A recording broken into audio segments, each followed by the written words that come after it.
About dozens of victims in a labor trafficking investigation at a Bartow County flooring manufacturer. The plant was raided by law enforcement last week. Atlanta News First Yasmina Alston sat down exclusively with the Homeland Security Victim Assistance Specialist on this case to learn what comes next. There will likely be even more victims to come forward in this labor trafficking case at Well-Made Industries. So far, Homeland Security Investigations says they've already made contact with at least 50 victims. The bulk of my interaction with survivors is when we first recover them. Relief is what Aliyah El-Sawi witnessed when she and Homeland Security Investigations agents spoke with the victims of a large-scale labor trafficking case in Bartow County.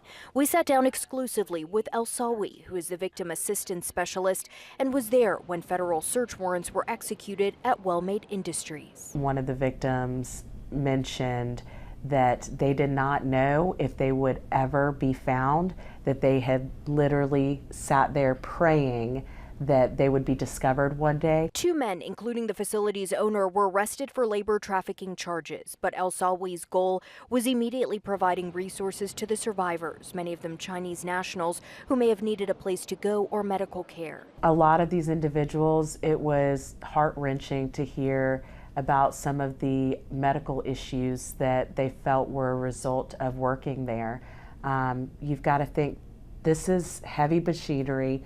A lot of it can be difficult to use, dangerous to use. The longtime specialist says many of these victims face manipulation, force, or even threats. A lot of the victims felt like the work they were brought here to do was outside of the scope of what they had intended or thought that they were here to do. El-Sawi calls her work the human side of the investigation, helping those who just experienced some of the worst circumstances and are often needed to recount those stories in court. This is their moment to feel empowered and again speak their truth and the history of what happened to them. And there is a tip line that Homeland Security Investigations set up for any additional victims to contact. You can find that information on our website. In East Point, Yasmina Alston, Atlanta News First.